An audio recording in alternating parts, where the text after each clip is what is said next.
सच के साथ। नमस्कार, सिटी वाराणसी लाइव में आप सभी का स्वागत है। मैं हूं अमित मिश्रा। आइए देखते हैं आज के हेडलाइंस।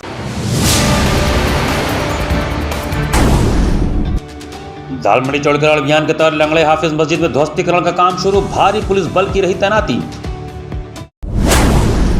नरसिंहदास चौथी बार निर्विरोध उपसभापति हुए निर्वाचित, महापौर की अध्यक्षता में स्मार्ट सिटी सभागार में कार्यकारिणी की बैठक में संपन्न हुई प्रक्रिया। 27 किलो चांदी की टप्पेबाजी के खुलासा न होने को लेकर सर्राफा व्यवसायी हुए आक्रोशित, 72 घंटे का दिया अल्टीमेटम। और गौमाता को राष्ट्रमाता का सम्मान, केंद्रीय गौ मंत्रालय की स्थापना सहित 30 से अधिक प्रमुख मांगों को लेकर साधु संतों ने निकाला प्रार्थना यात्रा। और अब समाचार विस्तार से। दालमंडी सड़क चौड़ीकरण परियोजना के तहत लंगड़ा हाफिज मस्जिद परिसर में चिन्हित निर्माण को हटाने की प्रक्रिया सोमवार को शुरू कर दी गई। दालमंडी सड़क चौड़ीकरण परियोजना के तहत सोमवार को लंगड़ा हाफिज मस्जिद परिसर में चिन्हित निर्माण को हटाने की प्रक्रिया शुरू कर दी गई। प्रशासन और मस्जिद कमेटी के बीच सहमति बनने के बाद मस्जिद कमेटी ने स्वयं सड़क चौड़ीकरण की जद में आए हिस्से को हटाने का निर्णय लिया और मजदूरों के माध्यम से ध्वस्तीकरण का कार्य शुरू कराया। इससे पहले मस्जिद कमेटी ने प्रभावित 24 दुकानों को खाली कराकर मस्जिद परिसर के पूर्व दिशा में उपलब्ध स्थान पर नई दुकानों के निर्माण का कार्य भी शुरू करा दिया है। दुकानदारों के अनुसार नई दुकानें तैयार होने के बाद प्रभावित व्यापारियों को वहीं स्थानांतरित किया जाएगा ताकि उनकी आजीविका पर कम से कम असर पड़े। गौरतलब है कि सड़क चौड़ीकरण परियोजना के दौरान प्रशासनिक टीम ने लंगड़ा हाफिज मस्जिद के उत्तरी हिस्से पर लाल निशान लगाकर प्रभावित क्षेत्र चिन्हित किया था। इसके बाद प्रशासन और मस्जिद कमेटी के बीच कई दौर की वार्ता हुई, जिसके बाद आपसी सहमति से निर्माण हटाने का फैसला लिया गया।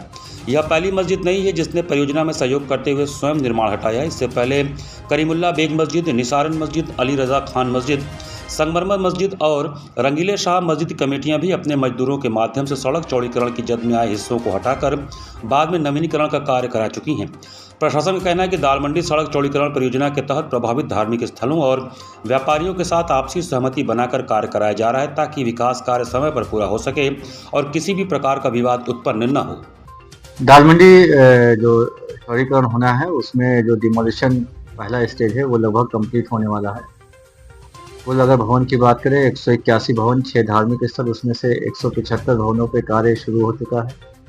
140 पे कंप्लीट हो गया है, तो 35 पे कार्य चल रहा है। शेष जो 6 भवन है उस पर भी कार्य शीघ्र प्रारंभ हो जाएगा। धार्मिक स्थलों पे भी जो पूर्व में जैसी वार्ता हुई थी उसके क्रम में कमेटीज के द्वारा ही स्वयं से कार्रवाई की जा रही है।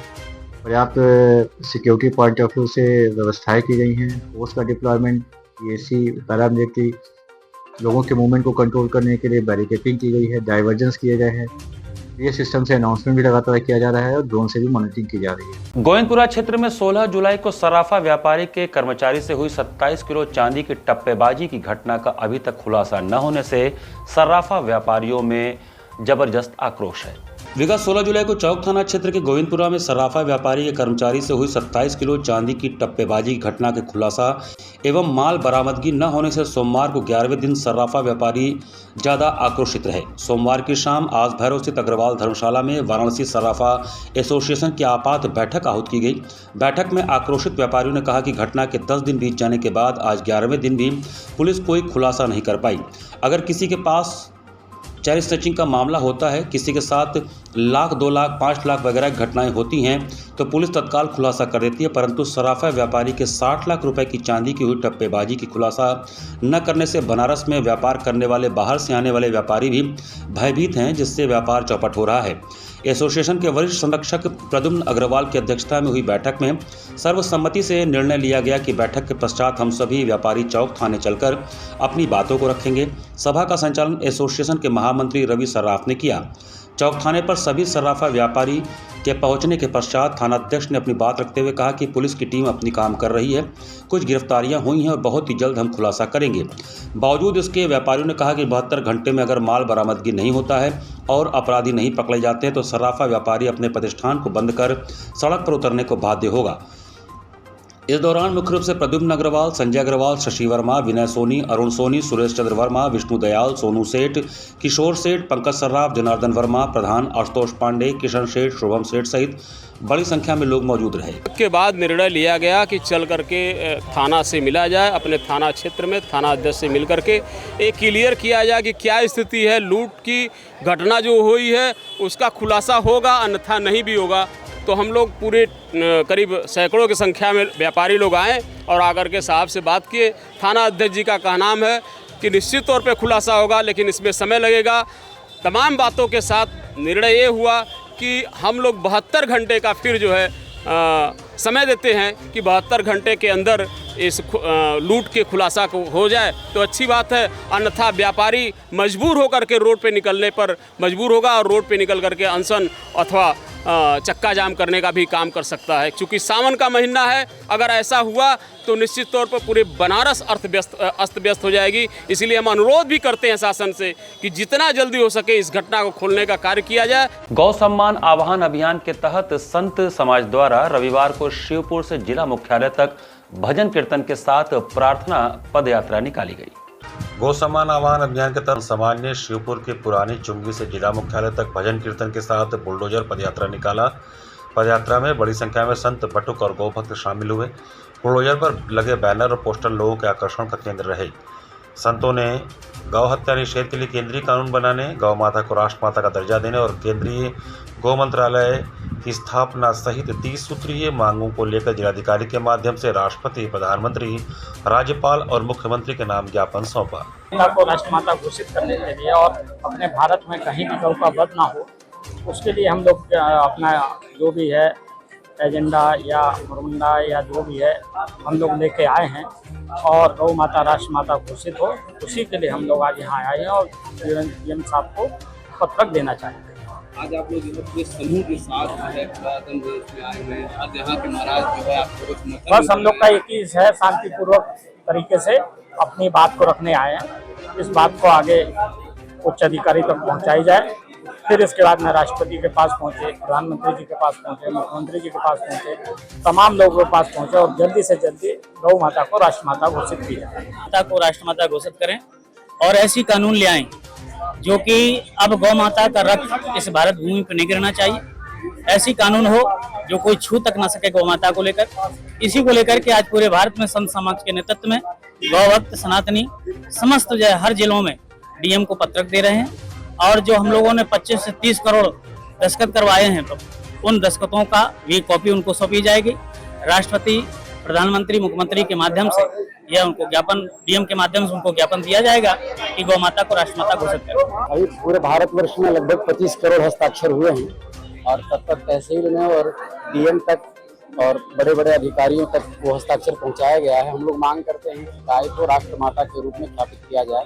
वो राष्ट्रमाता है ही, बस कानूनी कागज पर नहीं है, वो अत्यंत आवश्यक है। गाय का एक भी बूंद इस पृथ्वी पर नहीं गिरना चाहिए। भारतवर्ष के लिए सबसे बड़ी दुर्भाग्य है। नगर निगम कार्यकारिणी द्वारा सोमवार को वार्ड नंबर 96 के पार्षद नरसिंह दास को चौथी बार उपसभापति चुना गया। नगर निगम कार्यकारिणी में सोमवार को हुए उपसभापति के चुनाव में नरसिंह दास निर्विरोध चुन लिए गए। इससे पहले वह जुलाई 2024, जुलाई 2018 तथा दिसंबर 2020 में भी उपसभापति रह चुके हैं। इस प्रकार वार्ड नंबर 96 दह समेत के पार्षद नरसिंह चौथी बार उपसभापति चुने गए हैं। सिगरा स्थित स्मार्ट सिटी के सभागार में महापौर अशोक तिवारी की अध्यक्षता में उपसभापति के चुनाव की प्रक्रिया गुरुवार दोपहर 12:40 पर शुरू हुई। इस दौरान महापौर ने कार्यकारिणी के सदस्यों से उपसभापति पद के प्रत्याशी के लिए प्रस्ताव मांगे। वार्ड नंबर 28 सरायनंदन के पार्षद मदन मोहन तिवारी ने उपसभापति पद के लिए नरसिंह दास के नाम का प्रस्ताव रखा। इसका अनुमोदन कार्यकारिणी के सभी सदस्यों ने मेज थपथपाकर किया। इसके बाद महापौर ने उपसभापति पद पर नरसिंह दास के निर्विरोध निर्वाचित होने की घोषणा की। पटेल बिरादरी से आने वाले नरसिंह दास नगर निगम के सबसे वरिष्ठ और अनुभवी पार्षदों में गिने जाते हैं। नवनिर्वाचित उपसभापति नरसिंह दास ने कहा कि पार्टी का भरोसा मेरे ऊपर रहा, जो चौथी बार मुझे उपसभापति बनाया गया है। मेरी जिम्मेदारी है कि मैं सभी पार्षदों को एक साथ लेकर चलूंगा।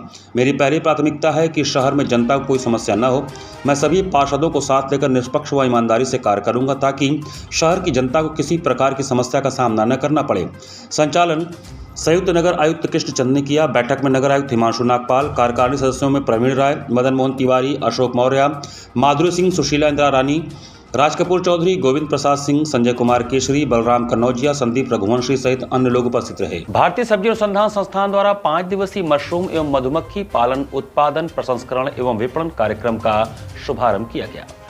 कृषि उद्यमिता, स्वरोजगार एवं ग्रामीण आजीविका संवर्धन को बढ़ावा देने के उद्देश्य से भारतीय सब्जी अनुसंधान संस्थान वाराणसी में 5 दिवसीय उद्यमिता विकास कार्यक्रम मशरूम एवं मधुमक्खी पालन, उत्पादन, प्रसंस्करण एवं विपणन का शुभारंभ किया गया। यह कार्यक्रम 27 से 31 जुलाई तक आयोजित किया जा रहा है, जिसमें किसानों, ग्रामीण युवाओं, महिलाओं एवं भावी कृषि उद्यमियों को मशरूम एवं मधुमक्खी पालन की वैज्ञानिक उत्पादन तकनीक, प्रसंस्करण, मूल्य संवर्धन, पैकेजिंग, ब्रांडिंग एवं विपणन से संबंधित व्यावसायिक पहलुओं की जानकारी प्रदान की जाएगी। कार्यक्रम का शुभारंभ डॉक्टर राजेश कुमार, निदेशक ICAR IVR वाराणसी के मार्गदर्शन में किया गया। अपने संदेश में उन्होंने कहा कि मशरूम उत्पादन एवं मधुमक्खी पालन कम लागत, अधिक लाभ, रोजगार सृजन एवं आय विविधीकरण की दृष्टि से अत्यंत संभावनाशील कृषि उद्यम है तथा प्रतिभागियों से उत्पादन से लेकर बाजार तक की संपूर्ण मूल्य श्रृंखला अपनाकर सफल उद्यम स्थापित करने का आह्वान किया। डॉक्टर नीरज सिंह EDP समन्वयक ने प्रतिभागियों का स्वागत करते हुए कार्यक्रम के उद्देश्यों की जानकारी दी और कहा कि वैज्ञानिकों, किसानों, उद्यमियों, प्रसार संस्थानों एवं अन्य हितधारकों के सामूहिक प्रयासों से सतत आजीविका, आय वृद्धि, स्वरोजगार एवं समाज का सामाजिक आर्थिक उत्थान संभव है। उन्होंने प्रतिभागियों को व्यवसाय योजना, उद्यम प्रबंधन, मूल्य संवर्धन एवं बाजार संपर्क की दिशा में आगे बढ़ने के लिए प्रेरित किया। उद्घाटन सत्र का संचालन डॉक्टर AN त्रिपाठी द्वारा किया गया। तकनीकी सत्रों में डॉक्टर अनंत बहादुर ने सब्जियों में ग्राफ्टिंग तकनीक, डॉक्टर DP सिंह ने जैव उर्वरकों एवं सतत कृषि में उनकी भूमिका तथा डॉक्टर KK पांडे ने सब्जियों में समेकित किट एवं रोग प्रबंधन तकनीकों पर व्याख्यान दिया। कार्यक्रम का सफल आयोजन एवं समन्वयन डॉक्टर सुदर्शन मौर्य द्वारा किया गया, जबकि धन्यवाद ज्ञापन डॉक्टर कुलदीप श्रीवास्तव, कार्यक्रम समन्वयक द्वारा प्रस्तुत किया गया। प्रतिभागियों ने IIBR की इस पहल की सराहना करते हुए इसे मशरूम में मधुमक्खी पालन को व्यावसायिक उद्यम के रूप में विकसित करने, ग्रामीण रोजगार सृजन एवं आत्मनिर्भर कृषि व्यवसाय मॉडल स्थापित करने की दिशा में महत्वपूर्ण कदम बताया। संपूर्ण संस्कृत विश्वविद्यालय का 44वां दीक्षांत समारोह 29 जुलाई को प्रातः 9 बजे से विश्वविद्यालय के ऐतिहासिक मुख्य भवन में आयोजित किया जाएगा।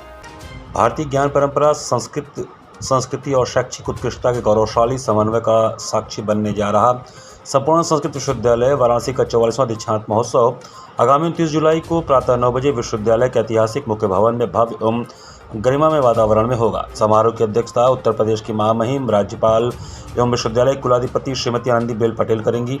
समारोह के मुख्य अतिथि भारत के प्रख्यात वैज्ञानिक, शिक्षाविद तथा पद्मश्री सम्मान से अलंकृत प्रोफेसर आशुतोष शर्मा होंगे।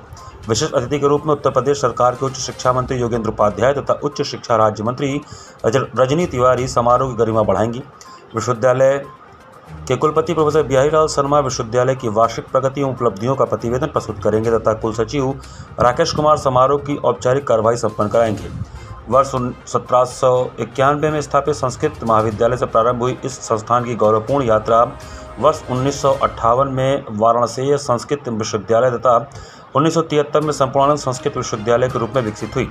लगभग 2.5 शताब्दी की गौरवमयी विरासत को संजोए यह विश्वविद्यालय आज उत्तर प्रदेश सहित दिल्ली, राजस्थान, महाराष्ट्र, हरियाणा, पंजाब, जम्मू कश्मीर, सिक्किम, पश्चिम बंगाल, बिहार, झारखंड एवं उत्तराखंड सहित देश के अनेक राज्यों के विद्यार्थियों को संस्कृत एवं भारतीय ज्ञान परंपरा की उच्च शिक्षा प्रदान कर रहा है। 44वें दीक्षांत महोत्सव में वर्ष 2026 की परीक्षाओं में सफल 11,958 विद्यार्थियों को विभिन्न उपाधियों एवं प्रमाण पत्र प्रदान किए जाएंगे। इनमें प्रथम, पूर्व मध्यमा, उत्तर मध्यमा, शास्त्री, आचार्य, शिक्षा शास्त्री, संस्कृत प्रमाण पत्रीय, आयुर्वेदाचार्य तथा विद्या वारिधि की उपाधियां सम्मिलित हैं। समारोह में विभिन्न परीक्षाओं में सर्वोच्च अंक प्राप्त करने वाले 29 मेधावी छात्र छात्राओं को 51 स्वर्ण पदकों से सम्मानित किया जाएगा। इनमें 17 छात्रों को 35 पदक तथा 12 छात्राओं को 16 पदक प्रदान किए जाएंगे। उपाधियां एवं प्रमाण पत्र डिजी लॉकर के माध्यम से भी उपलब्ध कराए जाएंगे। ये महनी विश्वविद्यालय अपना 44वां दीक्षांत समारोह गुरु पूर्णिमा के दिन 29 जुलाई 2026 को प्रातः 9 बजे से अपने ऐतिहासिक मुख्य भवन के सभागार में आयोजित कर रहा है। और मैं सबसे पहले तो इसके लिए अपनी अभिभावक उत्तर प्रदेश राज्य विश्वविद्यालय विद्यालयों की कुलाधिपति, उत्तर प्रदेश की श्री राज्यपाल श्रीमती आदरणीय आनंदीबेन पटेल जी का आभार व्यक्त करता हूं कि उन्होंने विश्वविद्यालय के दीक्षांत के लिए इतना उत्तम दिन चुना जो भारतीय परंपरा में गुरु पूर्णिमा के रूप में विख्यात है। और उस दिन इस विश्वविद्यालय के दीक्षांत का चयन करना ये उनकी दूरदर्शिता और उनकी भारतीय संस्कृति और सांस्कृतिक परंपराओं के प्रति अटूट श्रद्धा का परिचय है। तो 29 जुलाई 2026 प्रातः 9 बजे ये विश्वविद्यालय अपना 44वां दीक्षांत समारोह आदरणीय कुलाधिपति श्रीमती आनंदीबेन पटेल जी की अध्यक्षता में आयोजित कर रहा है। रोटरी क्लब बनारस का 82वां पद स्थापना समारोह रविवार को बड़े ही हर्षोल्लास के साथ संपन्न हुआ। समाज सेवा के क्षेत्र में 82 वर्षों से अग्रणी रोटरी क्लब बनारस का 82वां पद स्थापना समारोह रविवार को होटल रेडिसन में बड़े हर्षोल्लास के साथ संपन्न हुआ। कार्यक्रम की शुरुआत श्री गणेश वंदना से हुई। तत्पश्चात कार्यक्रम के मुख्य अतिथि उत्तर प्रदेश सरकार के राज्य मंत्री स्वतंत्र प्रभार डॉक्टर दयाशंकर मिश्रा दयालु जी ने दीप प्रज्वलित कर समारोह का उद्घाटन किया। इस अवसर पर सत्र 2026-27 के लिए नवनिर्वाचित अध्यक्ष रोटेरियन राजीव कुमार एवं उनकी पूरी टीम ने पद एवं गोपनीयता की शपथ ली। शपथ ग्रहण क्लब के संरक्षण गण ने कराया। इस अवसर पर मुख्य अतिथि डॉक्टर दयाशंकर मिश्रा ने कहा कि रोटरी क्लब के सेवा कार्यों की सराहना करते हुए रोटरी जैसे संगठन की समाज में सकारात्मक बदलाव ला सकते हैं, ऐसा बोला। इस अवसर पर कार्यक्रम के विशिष्ट अतिथि बीडी मिश्रा रिटायर्ड जज भी मौजूद रहे और क्लब के कार्यों की सराहना की। कार्यक्रम की अध्यक्षता क्लब के संरक्षक डॉक्टर श्रीकांत दीक्षित एवं डॉक्टर एम के गुप्ता ने किया। संयोजक रोटेरियन उमा केजरीवाल एवं समन्वयक रोटेरियन राघवेंद्र बेताल ने सभी अतिथियों का स्वागत किया।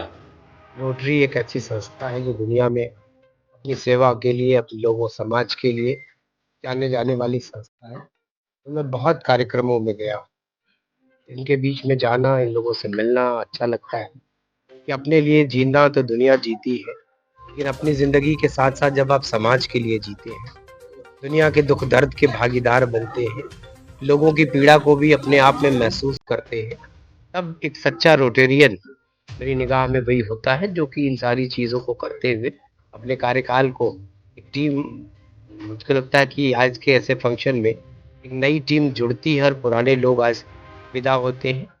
तो ये जिम्मेदारियों का ट्रांसफ़र है। जो भी पद पे आता है वो फिर अपनी जिम्मेदारियों का नए सिरे से निभाता है।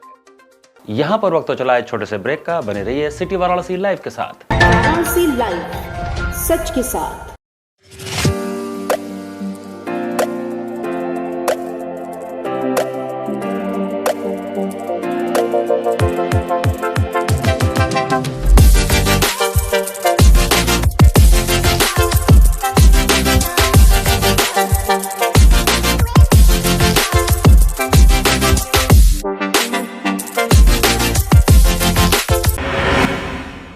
I am a student of Jeevandeep Mahavidyalaya. I am proud of Mahavidyalaya for excellent faculty, best support and best infrastructure and best place. I am a student of Jeevandeep Mahavidyalaya. I am proud of Mahavidyalaya for excellent faculty, best support and best infrastructure and best place. I am a student of Jeevandeep Mahavidyalaya. I am proud of Mahavidyalaya for excellent faculty, best support and best infrastructure and best place.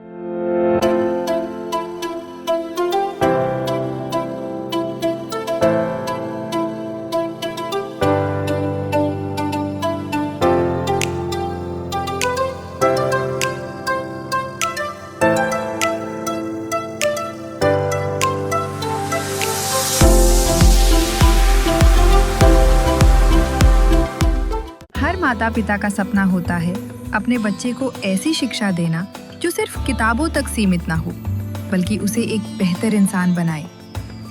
Varanasi के बेनियाना पीली कोठी में स्थित Shweta convent school एक BSP recognised को educational school, play group से class 10वीं तक, जहां वेल ट्रेन्ड टीचर्स हर बच्चे की क्षमता को पहचानते हैं और मॉडर्न एजुकेशन सिस्टम के माध्यम से उसे सफलता की नई ऊंचाइयों तक पहुंचाते हैं। Ventilated classrooms, modern computer lab, latest science lab और अनुशासित लर्निंग एनवायरनमेंट, ताकि बच्चों को मिले बेहतर शिक्षा और बेहतर भविष्य। यहाँ पढ़ाई के साथ साथ पर्सनालिटी डेवलपमेंट पर भी विशेष ध्यान दिया जाता है। रेगुलर स्पोर्ट्स एक्टिविटीज जैसे karate, yoga, chess, carrom, kabaddi, kho kho, athletics और डांस क्लासेस बच्चों के आत्मविश्वास और प्रतिभा को देते हैं नई पहचान। क्योंकि हमारा विश्वास है पद्मेकम शिक्षाम प्रति। आज ही जुड़िए श्वेता कॉन्वेंट स्कूल, बेनियाना, पीली खोटी, वाराणसी।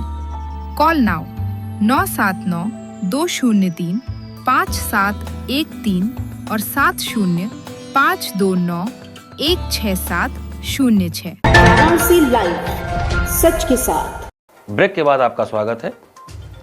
वरिष्ठ हिंदी आलोचक प्रोफेसर नामवर सिंह की जन्म शताब्दी के अवसर पर 28 से 30 जुलाई तक काशी हिंदू विश्वविद्यालय में नई चाल की हिंदी विषयक 3 दिवसीय अंतर्राष्ट्रीय संगोष्ठी का आयोजन किया जा रहा है। काशी हिंदू विश्वविद्यालय के हिंदी विभाग एवं अंतर सांस्कृतिक अध्ययन केंद्र के संयुक्त तत्वावधान में वरिष्ठ हिंदी आलोचक प्रोफेसर नामवर सिंह की जन्मशती के अवसर पर 28 से 30 जुलाई तक नई चाल की हिंदी विषयक 3 दिवसीय अंतर्राष्ट्रीय संगोष्ठी का आयोजन महामना सभागार मालवीय मूल अनुशीलन केंद्र में किया जाएगा। इस संदर्भ में प्रेस वार्ता कर आयोजकों ने बताया कि संगोष्ठी में देश विदेश के प्रतिष्ठित विद्वान, साहित्यकार, आलोचक, भाषाविद एवं शोधकर्ता सहभागिता करेंगे। हिंदी विभाग द्वारा अंतर सांस्कृतिक अध्ययन केंद्र के सहयोग से आयोजित यह कार्यक्रम लंबे समय बाद एक व्यापक एवं महत्वपूर्ण अकादमिक आयोजन के रूप में आयोजित हो रहा है। संगोष्ठी का उद्देश्य पिछले लगभग 150 वर्षों में हिंदी भाषा और साहित्य की विकास यात्रा, उसकी उपलब्धियों, सीमाओं तथा समकालीन समय में उभर रही नई चुनौतियों और संभावनाओं का बहुआयामी मूल्यांकन करना है। 3 दिवसीय अंतर्राष्ट्रीय संगोष्ठी हो रही है और इसका अवसर है प्रोफेसर नामवर सिंह के जन्मशती का। नामवर सिंह के 100 वर्ष पूरे हो रहे हैं 28 जुलाई को, तो उनके जन्मशती के अवसर पर इस प्रकार की अंतर्राष्ट्रीय संगोष्ठी हम कर रहे हैं, जिसका विषय है नई चाल की हिंदी। नई चाल की हिंदी वास्तव में भारतेंद्र हरिश्चंद्र का कथन, जिनको आधुनिक हिंदी का निर्माता माना जाता है और जो काशी के रहने वाले हैं, आप सभी लोग जानते हैं। तो भारतेंद्र हरिश्चंद्र ने 1873 में ये बात कही थी कि हिंदी नए चाल में ढली, यानी 1873 के बाद एक नए ढंग की, जिसे आप आधुनिक हिंदी कहते हैं, ब्रजभाषा और अवधी और उर्दू से अलग एक आधुनिक हिंदी की शुरुआत भारतेंद्र हरिश्चंद्र जी मानते थे कि 1873 से हुई। इस अंतर्राष्ट्रीय संगोष्ठी में हमारा प्रयास ये है कि 1873 से लेकर अभी तक हिंदी साहित्य का और हिंदी भाषा का जो विकास हुआ है, उसकी जो उपलब्धियां रही हैं, उसकी जो सीमाएं रही हैं, उसमें भाषा में और साहित्य में जो परिवर्तन हुआ है, उसका हम ज़्यादा सम्यक विधिवत अध्ययन कर सकें, ताकि ये चीज़ आ सके लोगों के बीच में कि इन 150 वर्षों में हिंदी ने कितनी लंबी यात्रा पूरी की है। हिंदू युवा वाहिनी द्वारा कारगिल विजय दिवस के अवसर पर भव्य शपथ ग्रहण समारोह का आयोजन किया गया। कारगिल विजय दिवस के अवसर पर हिंदू युवा वाहिनी द्वारा वाराणसी के एक सभागार में भव्य शपथ ग्रहण समारोह का आयोजन किया गया। कार्यक्रम महामंडलेश्वर स्वामी कृष्णानंद पुरी जी महाराज के नेतृत्व में संपन्न हुआ। समारोह में बड़ी संख्या में संगठन के पदाधिकारियों, कार्यकर्ताओं और युवाओं ने भाग लिया तथा राष्ट्रहित, समाज सेवा और संगठन की मजबूती के लिए समर्पित भाव से कार्य करने का संकल्प लिया। कार्यक्रम की शुरुआत कारगिल युद्ध में वीर शहीदों को श्रद्धांजलि अर्पित करके की गई। उपस्थित लोगों ने 2 मिनट का मौन रखकर देश की रक्षा में अपने प्राणों की आहुति देने वाले वीर जवानों को नमन किया। इसके बाद नवनिर्वाचित पदाधिकारियों को शपथ दिलाए गए और उनसे संगठन की मर्यादा, अनुशासन तथा सेवा भाव के साथ कार्य करने का आह्वान किया गया। ये आक्रोशित सही था और इसलिए सही था कि प्रधानमंत्री मोदी जी को आदर्श मानते हुए उन्होंने जो फैसला लिया वो हम लोगों से ज़्यादा आगे तक की सोचते हैं, इसलिए उन्होंने सही फैसला लिया और उनका मान्य सर्वमान्य है। हमें प्रदेश उपाध्यक्ष का हिंदू युवा वाहिनी में मिला। पहली प्राथमिकता ये रहे कि हम लोग राष्ट्र को प्रथम देखते हुए हिंदुत्व राष्ट्र की ओर अपना आगे की ओर अग्रसित करेंगे चीज़ों को। जन सुरक्षा एकेडमी ऑफ मार्शल आर्ट द्वारा आयोजित 6ठे इंटर स्कूल कराटे चैंपियनशिप 2026 में नवनीता कुंवर पब्लिक स्कूल के विद्यार्थियों ने उत्कृष्ट प्रदर्शन करते हुए स्कूल का नाम रोशन किया। रविवार को बीना पब्लिक स्कूल वाराणसी जन सुरक्षा एकेडमी ऑफ मार्शल आर्ट द्वारा आयोजित 6th inter school karate championship 2026 में नवनीता कुंवर पब्लिक स्कूल सुसुवाई एवं JKS sports fitness academy of martial art के विद्यार्थियों ने उत्कृष्ट खेल भावना और कौशल का प्रदर्शन करते हुए स्कूल का नाम रोशन किया है। इस प्रतियोगिता में विभिन्न विद्यालयों के लगभग 250 से 300 प्रतिभागियों ने हिस्सा लिया, जिसमें कड़ी प्रतिस्पर्धा के बीच नवनीता कुंवर पब्लिक स्कूल सुसुवाई एवं JKS sports fitness academy of martial art के खिलाड़ियों ने शानदार प्रदर्शन करते हुए कुल 12 पदक अपने नाम किए। स्कूल के होनहार खिलाड़ियों ने 5 स्वर्ण, 3 रजत और 4 कांस्य पदक जीतकर विद्यालय को गौरवान्वित किया। स्वर्ण पदक में 2A से प्रत्युष कुमार नंदन, 4A से नायरा पटेल, 4A से अयांशी सिंह, 3A से आयुष यादव और 5th से निखिल कुमार रहे। रजत पदक में बच्चों के नाम इस प्रकार है। 5A से त्रिषा राय, 6A से आदित्य कुमार और 5A से वरुण राजपुरोहित। कांस्य पदक में UKG A से शानवी नंदन, 2B से अभिज्ञा राय, 4A से आराध्या वर्मा और 4A से अनन्या पटेल रहीं। स्कूल के प्रांगण में आयोजित एक विशेष बधाई समारोह में प्रबंधक राजेश राय, प्रधानाचार्य डॉक्टर दिवाकर राय, उपाध्यक्ष प्रवीण राय और सीनियर एवं जूनियर समन्वयक मिस सत्यप्रिया एवं असीम घोषाल ने विजेता खिलाड़ियों को मेडल और प्रमाण पत्र देकर सम्मानित किया। उन्होंने छात्रों को संबोधित करते हुए कहा कि आत्मरक्षा, अनुशासन और शारीरिक फिटनेस के लिए मार्शल आर्ट्स अत्यंत आवश्यक है। हमारे बच्चों की यह सफलता उनकी कड़ी मेहनत, निरंतर अभ्यास और कोच के मार्गदर्शन का परिणाम है। TSKFI के अध्यक्ष रेंसिन अमित गुप्ता ने बच्चों एवं विद्यालय के कराटे प्रशिक्षक जयपाल कुमार सोनकर ने सभी खिलाड़ियों के प्रयास की सराहना की और भविष्य में होने वाली प्रतियोगिताओं के लिए शुभकामनाएं दी। इस अवसर पर स्कूल के समस्त स्टाफ, अभिभावक और विद्यार्थी उपस्थित रहे और विजेताओं का उत्साहवर्धन किया। छठा इंटरनेशनल स्कूल ये इंटर स्कूल प्रतियोगिता हुआ, जिसमें मार्शल आर्ट के कई विद्यालय जुटे हुए थे, जिसमें नवनीता को पब्लिक स्कूल के काफ़ी बच्चे स्वर्ण पदक और कांस्य पदक इस टाइप का ये प्राप्त किए और इनका प्रदर्शन काफ़ी अच्छा रहा, जिसे विद्यालय में इनके ट्रेनर को और बच्चों को प्रोत्साहन दिया गया। साथ में कुछ पुरस्कार भी वितरित किया गया, जिससे कि आगे ये शानदार प्रदर्शन कर सकें। घाट संध्या कार्यक्रम में आनंद कानंद कला गुरुकुल के गुरु अमृत मिश्रा के शिष्य शिष्याओं ने उत्कृष्ट कथक नृत्य का प्रदर्शन किया। जिला प्रशासन के अभिनव पहल सुबह बनास के अंतर्गत घाट संध्या कार्यक्रम में आनंद कानंद कला गुरुकुल वाराणसी से गुरु अमृत मिश्रा के शिष्य एवं शिष्या रजत कुशवाहा एवं सुरभि चौरसिया ने उत्तर भारत के प्रसिद्ध नृत्य विधा कथक का प्रस्तुति का शुभारंभ श्री गणेश वंदना, तत्पश्चात श्री रामचंद्र स्तुति, सलामी टुकड़ा, तिहाई एवं समापन तराना से किया। कलाकारों ने पद, लय, ताल एवं मुद्राओं के माध्यम से अद्भुत संगम कर दर्शकों के हृदय को आह्लादित किया। कार्यक्रम का संयोजन सुबह बनास के सचिव संस्थापक डॉक्टर रत्नेश वर्मा ने किया। कार्यक्रम का सफल संचालन डॉक्टर उत्कर्ष केसरी ने किया। इस अवसर पर भारी संख्या में दर्शकगण उपस्थित रहे।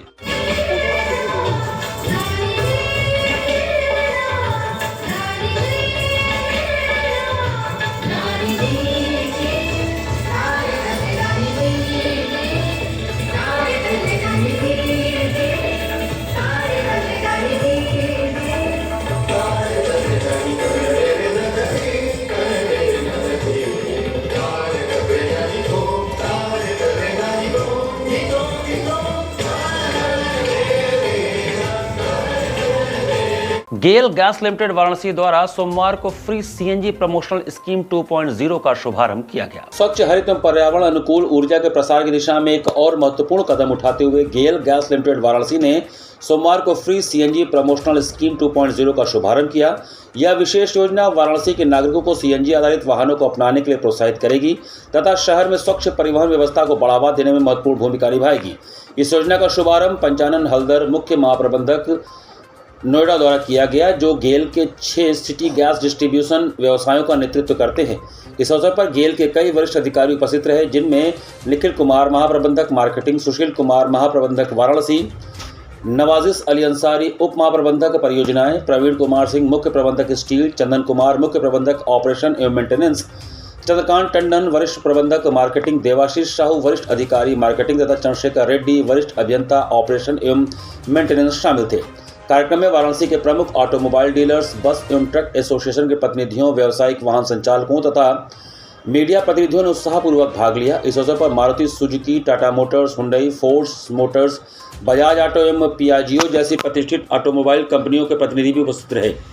अपने संबोधन में पंचानन हल्दर ने कहा कि गेल देश के कई ऊर्जा संक्रमण के लक्ष्य को गति देने के लिए निरंतर कार्य कर रहा है। उन्होंने बताया कि CNG न केवल पारंपरिक ईंधनों की तुलना में अधिक स्वच्छ और किफ़ायती विकल्प है, बल्कि यह कार्बन उत्सर्जन को कम कर पर्यावरण संरक्षण में भी महत्वपूर्ण योगदान देता है। उन्होंने कहा कि यह योजना वाराणसी को एक स्वच्छ, स्वस्थ और हरित शहर बनाने की दिशा में एक महत्वपूर्ण पहल है। योजना की प्रमुख विशेषताएं फ्री CNG प्रमोशनल स्कीम 2.0 के तहत वाराणसी UP 65 में पंजीकृत होने वाले नए CNG वाहनों के खरीदारों को आकर्षक CNG प्रोत्साहन प्रदान किया जाएगा, जिसमें बनारस, पटना, रांची, जमशेदपुर, भुवनेश्वर और कटक ये प्रधानमंत्री ऊर्जा गंगा पाइपलाइन के अलोंग हमको अलॉटमेंट हुए थे। हमको बनारस के अंदर लगभग 40,000 घरों की कनेक्टिविटी का टारगेट मिला था, जिसमें से हमें बताते हुए आज ये खुशी हो रही है कि हम लोग लगभग 1,40,000 घरों के कनेक्टिविटी कर चुके, इंफ्रास्ट्रक्चर डेवलप। लक्सा स्थित श्री झूलेलाल मंदिर में इन दिनों चालिहा महोत्सव की धूम मची हुई है। 16 जुलाई से शुरू हुआ यह महोत्सव 25 अगस्त को समाप्त होगा। लक्सा स्थित झूलेलाल मंदिर में इन दिनों चालिहा महोत्सव की धूम है। रविवार को 11वें दिन भी यह जारी रहा। चालिहा महोत्सव 16 जुलाई से प्रारंभ हुआ है और 25 अगस्त को इसका समापन होगा, जिसमें शोभा यात्रा निकाली जाएगी जो कि लक्सा से राजेंद्र प्रसाद घाट तक पैदल धूमधाम से निकलती है। इसमें महिला पुरुष बच्चे सभी सम्मिलित होते हैं। इस दिन पूज्य झूलेलाल जी का बरहाना साहिब माथे पर थाली में आटे का चौमुखी दिया जलाकर गंगा जी ले जाया जाता है, तत्पश्चात वहाँ पर विसर्जित किया जाता है। आटे का दिया इसलिए ले जाते हैं ताकि मछलियों को भोजन प्रसाद के रूप में मिल जाता है और मछली पूज्य झूलेलाल जी की सवारी है। चालिहा महोत्सव में प्रतिदिन नित्य नेम किया जाता है, जिसमें भजन कीर्तन, धुनी साहब, चालीसा, आरती, पल्लव, अरदास और भोग लगाकर प्रसाद वितरित किया जाता है। प्रतिदिन 125 से 150 की संगत मौजूद रहती है। चालिया में महिलाएं आटे का चौमुखी दिया घर से बनाकर ले जाती हैं और इष्ट देव के समक्ष प्रज्वलित कर अपनी मनोकामनाएं पूर्ण करवाती हैं।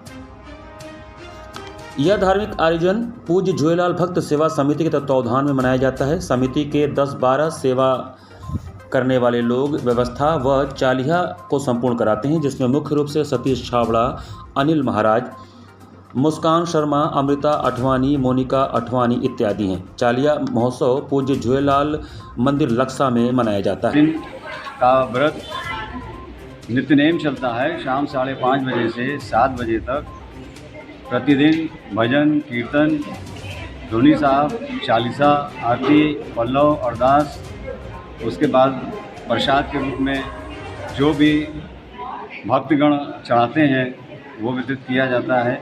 ये 40 दिन तक की चलता है बराबर। 40 दिन लोग व्रत रखते हैं, मनौती रखते हैं, 40 दिन दिया जलाते हैं, इसको ज्योति कहते हैं। इनको ज्योति स्वरूपी कहा जाता है। झूलेलाल का कई नाम है, ज्योति स्वरूप के नाम से भी जाना जाता है। इसी के साथ सिटी वाराणसी लाइव का ये संस्करण हमें ही समाप्त करते हैं। मुझे दीजिए आज्ञा। नमस्कार।